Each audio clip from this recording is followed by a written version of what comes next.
Ibu dan Bapak yang dirahmati Allah, mari kembali sepenuh hati kita menyampaikan puji dan syukur kepada Allah Subhanahu wa taala. Di mana pada pagi hari ini hanya atas izin dan rahmat Allah Jualla bersama-sama kita telah dapat membaca, melantunkan, menyimak serta mendengarkan pembacaan ayat-ayat suci Al-Qur'an yang kita awali dengan ayat ke-119 pada surah ke-9 surah At-Taubah dan kita akhiri pada ayat ke-121. Mudah-mudahan atas segala ikhtiar, perjuangan, dan kesabaran di dalam kita menyiapkan diri dan melaksanakan pembacaan ayat-ayat ini, semoga Allah semakin membukakan pintu rahmat, barokah, dan hidayahnya untuk kita semua. Amin, ya Rabbal Alamin. Nah, baiklah Bapak dan Ibu, sebelum bersama-sama kita menelusuri pesan-pesan terbaru yang terdapat di dalam 3 ayat yang kita baca pada pagi hari ini, alangkah baiknya sebagaimana biasanya kita memperhatikan sejenak atas apa-apa yang telah kita dapati pada hari sebelumnya, terutama ketika kita membaca beberapa hari yang lalu, yaitu pada hari kemarin, yaitu ayat ke-116 sampai dengan ayat ke-118. A'udzubillahi minasyaitonirrajim. Aku berlindung kepada Allah dari segala godaan syaitan yang terkutuk. Melalui ketiga ayat yang telah kita baca sebelumnya, sebetulnya benang merah daripada ayat ini bagaimana Allah telah memperkenalkan keberadaan dirinya kepada kita semuanya yang Allah pertautkan di dalam penyampaian pesan tauhid ini melalui fenomena dan melalui berbagai kejadian yang terdapat pada diri Rasulullah SAW ataupun kejadian-kejadian yang dihadapi Rasulullah di dalam menyikapi para pengikutnya pada masa itu. Dan sebagaimana kita dapati pula bahwa dalam setiap ayat yang kita dapati bukan hanya menyajikan kisah-kisah masa lalu pada masa Rasulullah SAW, namun sesungguhnya petunjuk yang terdapat di dalam ayat-ayat itu, pesan-pesan kental yang terdapat di dalamnya, hal itu terus berlaku sampai dengan generasi kita sekarang ini. Bagaimana kita mendapati di dalam ayat ke-116 Allah telah menjelaskan keberadaan dirinya bahwa sesungguhnya Allah lah yang pemilik kerajaan langit dan bumi ini, dan bahwa Allah lah yang telah menghidupkan dan mematikan kita semuanya. Dan sesungguhnya betapa bodohnya kalau seandainya kita mencari penolong lain, tempat perlindungan lain, dikarenakan sesungguhnya hanya Allah yang maha penolong dan Allah yang maha melindungi kita. Wa ma lakum min dunillahi min waliyyin wala nasir.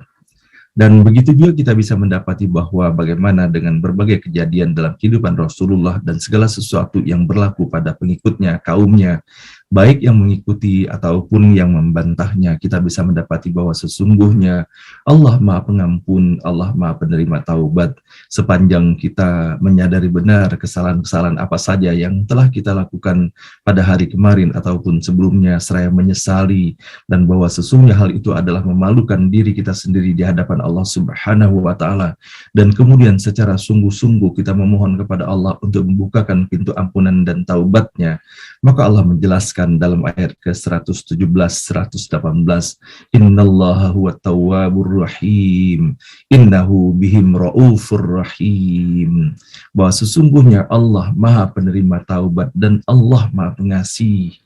Kemudian innahu bihim raufur rahim, bahwa Allah Maha Penyayang dan Maha Pengasih. Nah, sehingga mudah-mudahan Bapak dan Ibu yang dirahmati Allah, tiada lain yang bisa kita lakukan dalam perjalanan kehidupan kita ke depan, melainkan semakin kita menguatkan diri, beristiqomah untuk menyandarkan diri, menggantungkan diri kita sepenuhnya kepada Allah, yaitu dengan melaksanakan perintahnya, menjauhi segala larangannya, dan seraya terus berdoa semoga Allah berikan kemudahan dan keberkahan di dalam hidup kita semuanya. Dan baiklah, kini kita bersama-sama kita menelusuri pesan-pesan terbaru dalam 3 ayat terakhir yang kita baca pada pagi hari ini. A'udzubillahi minasyaitonirrajim. Pada ayat ke-119, ya ayyuhalladzina amanu taqullaha wa kunu ma'as shadiqin. Hai orang-orang yang beriman, bertakwalah kamu kepada Allah dan bersama-samalah dengan orang-orang yang benar. Ayat ke-120. Maka nali ahlil madinati wa man haulahum minal a'rabi ay yatakhallafu ar rasulillahi wa la yarghabu bi anfusihim an nafsihi. Tiada patut bagi penduduk Madinah dan orang-orang Arab pedalaman atau orang Badui di sekitar mereka untuk tinggal di belakang Rasulullah dan lebih mengutamakan diri sendiri daripadanya. Dzalika biannahum la yusibuhum dhama'u wala nasabu wala mahmasatun fi sabilillah wala yata'una mawti'an yaghidhul kuffar wala yanaluna min aduwwin nailan illa kutiba lahum bihi amalun salih innallaha la yudhi'u ajral muhsinin.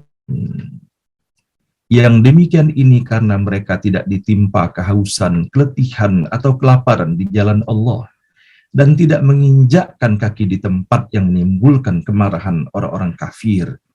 Dan setiap mereka mendapatkan pukulan dari musuh, pasti dicatat sebagai amal soleh. Allah tiada menyia-nyiakan pahala orang yang telah berbuat baik. Ayat ke-121, wala yunfiquna nafaqatan shaghiratan wala kabiratan wala yaqta'una wadiyan illa kutiba lahum liyajziyahumullahu ahsanu ma kanu ya'malun. Liyajziyahumullahu ahsana ma kanu ya'malun. Dan setiap mereka mengeluarkan nafkah kecil ataupun besar dan melintasi wadi, pasti dicatat untuk mereka, supaya Allah memberi balasan yang lebih baik daripada yang mereka lakukan. Pada ayat ini dalam tafsir Abdullah Yusuf Ali terdapat satu keterangan di dalamnya, dan melintasi wadi. Khusus ini disebutkan dalam bentuk simbolik sebagai tanda kepahlawanan, kesigapan, atau keberanian seseorang. Mengadakan gerak jalan dengan pasukan sepanjang wadi, atau dalam arti rohani, menapaki jalan berbahaya bersama teman-teman seperjuangan, sangat baik dan terpuji. Tetapi orang yang begitu saja melintasi tempat banjir seorang diri untuk tugas tertentu yang tak perlu didukung oleh semangat bersama, memerlukan sebutan tersendiri. Kita perhatikan bahwa dua hal yang disebutkan dalam ayat ini. Sumber penghasilan yang kita keluarkan dan melintasi wadi merupakan tindakan perorangan, sementara yang disebutkan dalam ayat terakhir di atas adalah tindakan bersama kolektif, yang dalam beberapa hal kadang lebih mudah, mengingat yang disebutkan tindakan perorangan sudah tentu diikuti oleh ayat berikut ini. Ayat ke-100, dalam ayat ke-121, dan setiap mereka mengeluarkan nafkah kecil atau besar dan melintasi wadi, pasti dicatat untuk mereka supaya Allah memberikan balasan yang lebih baik daripada yang mereka lakukan. Shadaqallahul azim, maha benar dan maha agung Allah dengan segala firman-Nya. Nah, Ibu dan Bapak yang dirahmati Allah, kembali pada pagi hari ini kita mendapati bahwa bagaimana Allah memberikan sapaan yang begitu indah dan lembutnya, dan semoga kita mendapati bahwa ketika kita menelusuri setiap ayat ini, sesungguhnya pada hakikatnya setiap diri kita berinteraksi dengan Allah Subhanahu wa Ta'ala yang telah memfirmankan ayat-ayat ini.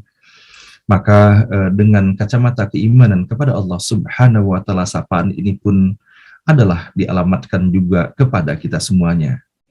Dan bersama-sama kita menelusuri bahwa melalui ayat ini, ya ayyuhalladzina amanu taqullah, bahwa sebagaimana kita dapati di dalam ayat ini, Allah menyapa dan mengingatkan kepada kita semuanya, wahai orang-orang yang beriman, bertakwalah kamu kepada Allah.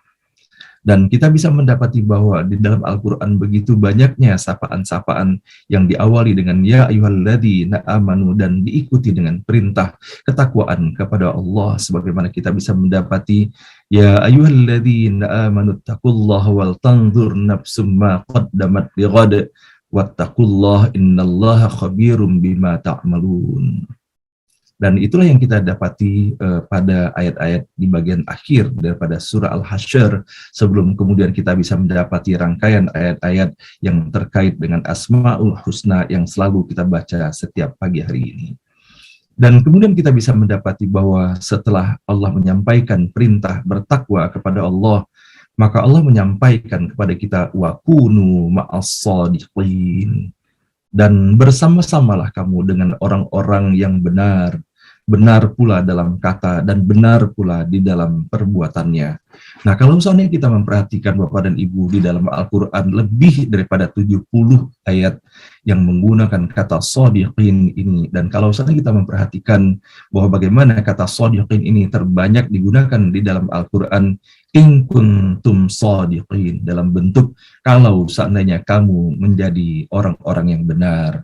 Nah, sama-sama kita menyikapi atas apa yang kita dapati dalam terminologi orang yang benar, shodiqin, yang disebutkan di dalam ayat ini, dan bagaimana Abdullah Yusuf Ali menyampaikan shodiqin dalam hal ini benar dan terdapat keserasian antara kata dan perbuatannya. Maka kita bisa mendapati bahwa dalam sebuah hadis yang diriwayatkan oleh Al-Baihaqi, yang meriwayatkan bahwa suatu hadis Rasulullah SAW ketika Rasulullah bersabda, sesungguhnya kejujuran itu menuntun kepada kebajikan. Innas sidqa yahdi ilal bir, wa innal birra yahdi ilal jannah, wa innar rajula la yasduqu hatta yuktaba indallahi siddiqa, wa innal kadhiba yahdi ilal fujur, wa innal fujura yahdi ilan nar, wa innar rajula la yakdzibu hatta yuktaba indallahi kadziba. Sesungguhnya kejujuran itu menuntut kepada kebajikan, dan kebajikan itu menuntun kepada surga. Sesungguhnya kejujuran itu menuntun kepada kebajikan, dan kebajikan itu menuntun kepada surga. Sesungguhnya seseorang akan berlaku jujur sampai ia ditulis di sisi Allah sebagai orang yang jujur. Dan sesungguhnya kedustaan itu menuntun kepada kejahatan, dan kejahatan itu menuntun ke neraka. Sesungguhnya seseorang itu berlaku dusta sehingga ia ditulis di sisi Allah sebagai pendusta. Nah, inilah yang kita bisa dapati bahwa bagaimana Rasulullah SAW menyampaikan kepada kita penjelasan mengenai apa sesungguhnya orang yang jujur itu sendiri, orang yang benar itu sendiri, dan senantiasa melaksanakan kebenaran di dalam kehidupannya. Nah, Bapak dan Ibu yang dirahmati Allah, kalau seandainya kita memperhatikan terhadap apa yang disajikan di dalam ayat ini, maka kita bisa mendapati bahwa label ataupun sapaan ataupun predikat keimanan itu sendiri bukan hanya sekedar menuliskan semata, tetapi bagaimana Allah Subhanahu wa taala melalui ayat ini mempertautkan bahwa tidak cukup kita mengatakan bahwa kita beriman kepada Allah sampai dengan kita melaksanakan ketakwaan kepada Allah Subhanahu wa taala, dan begitu juga bahwa bagaimana kita memelihara dan meningkatkan kualitas ketakwaan kita kepada Allah dengan memperhatikan siapa sesungguhnya yang kita bersamai di dalam perjalanan kehidupan ini, dan betapa ayat ini sesungguhnya memerintahkan kepada kita semuanya untuk berhati-hati sesungguhnya di dalam perjalanan kehidupan ini. Nah, di mana dalam ayat ini Allah memerintahkan kepada kita wa kunu ma'as-shadiqin, bahwa kita diminta membersamai orang-orang yang berada di dalam jalan kebenaran itu. Nah, sehingga dalam hal ini begitu banyaknya ayat-ayat yang telah kita dapati sebelumnya, di mana Allah mengajarkan kepada kita semuanya bagaimana kualifikasi orang-orang yang bisa kita bergaul dengan baik dengan mereka, dan bahkan kita telah mendapati ayat-ayat di mana Allah telah memerintahkan kepada kita untuk menjauhi orang-orang yang kalau seandainya dari ucapan-ucapan ataupun perbuatan-perbuatan mereka terdapat ucapan dan perkataan yang sesungguhnya merupakan ekspresi daripada kekufurannya kepada Allah Subhanahu wa taala ataupun melakukan pendustaan terhadap ayat-ayat Allah. Dan begitu juga kita bisa mendapati Bapak dan Ibu di dalam ayat ke-120, sesungguhnya dengan mendapati ayat ke-120 ini sepatutnya setiap diri kita, dan saya pun ingin menyampaikan terutama kepada diri saya sendiri dan masing-masing kita menelisik ke dalam diri kita. Ketika kita telah mengatakan bahwa kita adalah hamba-hamba Allah yang beriman kepadanya, dan umat Nabi Muhammad SAW yang beriman pula kepada Rasulullah, percaya dan beriman kita kepada Al-Quran yang diturunkan, percaya kita kepada malaikat, percaya kita kepada hari akhirat, dan percaya kita terhadap qada dan qadar yang telah Allah tetapkan bagi kita semuanya. Ketika kita bisa mendapati sebagaimana halnya di dalam surah Al-Mulk bahwa Alladzi khalaqal mauta wal hayata liyabluwakum ayyukum ahsanu amala. Bahwa Allah menjadikan di dalam fenomena kehidupan dan kematian dan segala sesuatu di antaranya di dalam kehidupan ini adalah merupakan bagian dari cara Allah untuk menseleksi bagaimana kita bisa memberikan penyikapan terbaik terhadap situasi dan kondisi yang Allah hadapkan kepada kita semuanya. Maka melalui ayat ini Bapak dan Ibu masih terpaut dengan peristiwa Perang Tabuk, di mana kita mendapati pada hari-hari kemarin bahwa tidak saja orang yang kufur kepada Allah, namun ada juga bahkan di antara penduduk Madinah, kaum Ansor itu sendiri yang tidak mengikuti Perang Tabuk itu sendiri. Namun tentu dengan kualifikasi alasan yang berbeda. Ada yang mencari-cari alasan, padahal sesungguhnya kemunafikan adalah merupakan bagian daripada karakter di dalam dirinya. Namun pada hari kemarin kita bisa mendapati terdapat juga beberapa orang dan bahkan disebutkan 3 orang secara khusus dalam ayat ke-118 adalah orang yang tidak mengikuti peperangan itu dengan alasan-alasan teknis lainnya yang sesungguhnya ketika keimanan itu terdapat di dalam dadanya bahwa betapa mereka menyesali untuk tidak ikut serta di dalam Perang Tabuk itu sendiri. Maka pada pagi hari ini kita bisa mendapati bagaimana Allah mengingatkan kembali kepada kita semuanya untuk kualifikasi orang-orang yang tidak turut di dalam perjuangan, baik di dalam perjuangan ketika peperangan yang dilaksanakan bersama Rasulullah SAW, namun sepatutnya pula kita merefleksikan pula ke dalam diri kita apakah kita sudah melakukan perjuangan semaksimal mungkin sesuai dengan kapasitas dan kemampuan yang Allah berikan kepada kita pada saat ini. Di mana disebutkan di dalam ayat ini bahwa mereka-mereka yang tinggal di belakang dalam artian bahwa tidak mengikuti perintah Rasulullah SAW dikarenakan mereka lebih mengutamakan, mereka lebih mementingkan kepentingan diri mereka sendiri. Nah, sehingga Allah Subhanahu wa Ta'ala menggambarkan di dalam ayat ini, kita bisa sama-sama mendapatinya begitu jelasnya bahwa sesungguhnya Rasulullah bersama orang-orang yang ikut serta bersamanya dalam Perang Tabuk ataupun perang-perang lainnya, bahwa di dalam melaksanakan perang tersebut mereka mendapati kehausan, keletihan, kelaparan. Namun kita bisa mendapati kekuatan telah Allah berikan kepada mereka dikarenakan mereka meyakini benar bahwa yang mereka lakukan itu adalah segala sesuatu di dalam kebenaran di jalan Allah Subhanahu wa Ta'ala. Sementara orang-orang yang tidak ikut berperang tentunya tidak mengalami betapa getirnya, betapa melelahkannya, dan betapa kehausan, kelaparan, dan bukan hanya deraan secara fisik, namun boleh juga deraan-deraan batiniah, ujian-ujian begitu berat yang dihadapi. Dan begitu juga kalau sering kita mendapati bahwa bagaimana Allah menggambarkan begitu jelas bahwa di dalam perjuangan berjuang di jalan Allah mereka telah melalui jalan-jalan terjal, jalan-jalan yang tidak populer. Di antaranya adalah bagaimana mereka mendapati reaksi ataupun kemarahan orang-orang kafir itu sendiri atas apa yang telah dilakukan oleh Rasulullah SAW di dalam perjuangannya. Dan betapa kemudian kita tidak saja mendapati mereka dicerca dan dihina, tetapi bukankah telah begitu banyaknya sahabat-sahabat Rasulullah SAW dalam perang Badar, dalam perang Uhud, dan perang-perang lainnya, mereka telah jihad fisabilillah dan mereka telah kembali kepada Allah dalam keadaan, dalam status sebagai syahid ataupun para syuhada itu. Nah, oleh karena itulah Bapak dan Ibu yang dirahmati Allah, sepatutnya ketika kita mendapati ayat ini, bahwa dalam usia kita yang tidak muda lagi, berpuluh-puluh tahun kita sudah menjalani kehidupan ini, di satu sisi kita ingin mengharapkan dibukakan pintu rahmat, barokah, dan ridho Allah Subhanahu wa Ta'ala. Di satu sisi pula kita mengharapkan mendapatkan syafaat dari Rasulullah SAW atas izin Allah Subhanahu wa Ta'ala. Namun di sisi lain, sampai sejauh mana kualitas di dalam cara kita mengisi kehidupan kita sekarang ini? Apakah kita menjalani kehidupan ini hanya semata-mata bersenang-senang saja, ataukah episode kehidupan kita ini kita lalui juga perjuangan-perjuangan untuk menegakkan kalimat tauhid dan melaksanakan atas apa-apa yang telah Allah perintahkan bagi kita semuanya? Dan sebagaimana kita mendapati bahwa sesungguhnya Allah telah memberikan nikmat begitu banyaknya kepada kita semuanya.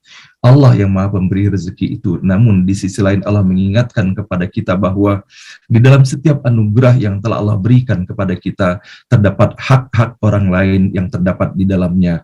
Maka sepatutnya hal ini menjadi sebuah kesadaran bagi kita semuanya. Dan bahkan khususnya di dalam bulan Ramadan ini, di mana bulan-bulan yang kita sangat dianjurkan sekali untuk meningkatkan kualitas dan kuantitas amal-amal kebaikan kita, baik amalan-amalan ataupun ibadah secara vertikal, apalagi ibadah-ibadah yang sifatnya horizontal yang menunjukkan kepekaan dan kepedulian kita kepada sesama.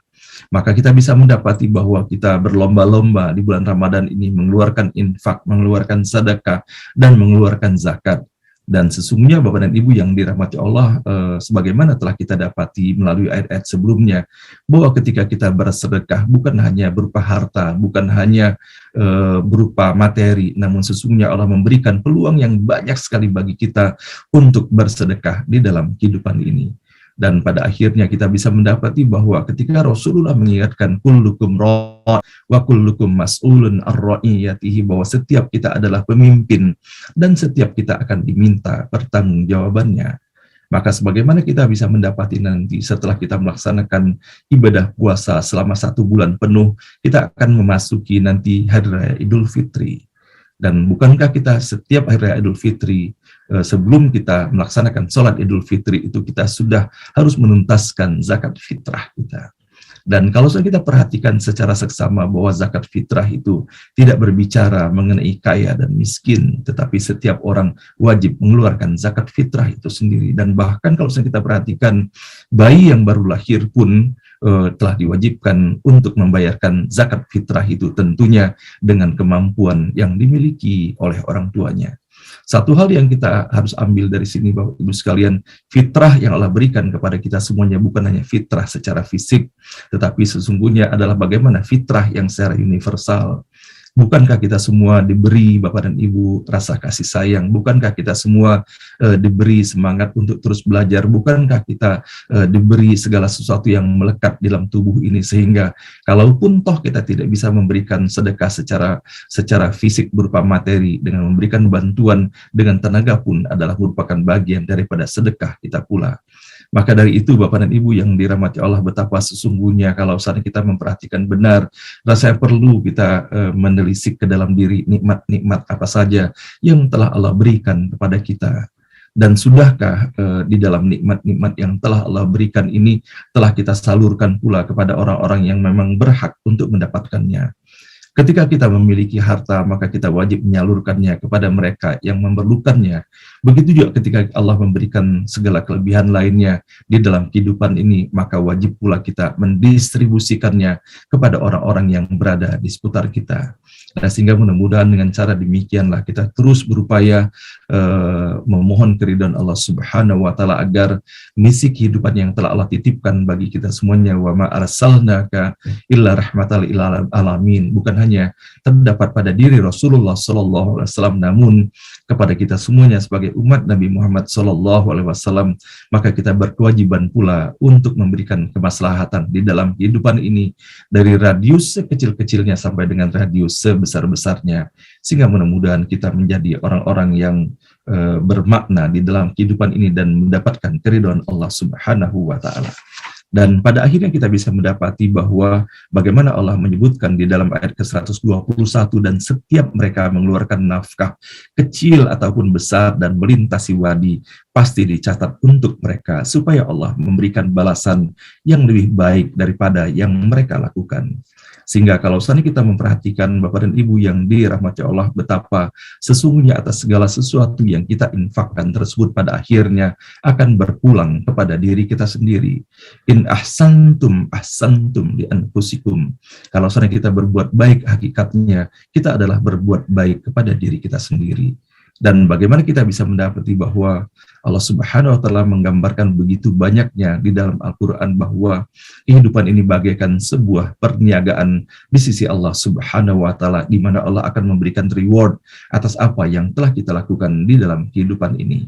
Sehingga pada bagian akhir daripada acara kita pada pagi hari ini, saya ingin sekali membacakan beberapa ayat yang terdapat dalam surah As-Saff, yaitu pada surah ke-61, ketika Allah Subhanahu wa Ta'ala berfirman, Ya ayyuhalladzina amanu hal adullukum ala tijaratin tunjikum min adzabin alim tu'minuna billahi wa rasulihi wa tujahiduna fi sabilillahi bi amwalikum wa anfusikum dzalikum khairul lakum in kuntum ta'lamun. Wahai orang-orang yang beriman, maukah kamu aku tunjukkan suatu perdagangan yang dapat menyelamatkan kamu dari azab yang pedih? Yaitu kamu beriman kepada Allah dan Rasul-Nya, dan berjihad di jalan Allah dengan harta dan jiwamu. Itulah yang lebih baik bagi kamu jika kamu mengetahui. Dan apabila kita mampu melaksanakan hal itu dengan sebaik-baiknya, Allah pun memberikan janjinya untuk kita. Yaghfir lakum dunubakum wa yudkhilkum jannatin tajri min tahtihal anhar wa masakin thayyibatan fi jannati 'adn dzalikal fawzul 'azim.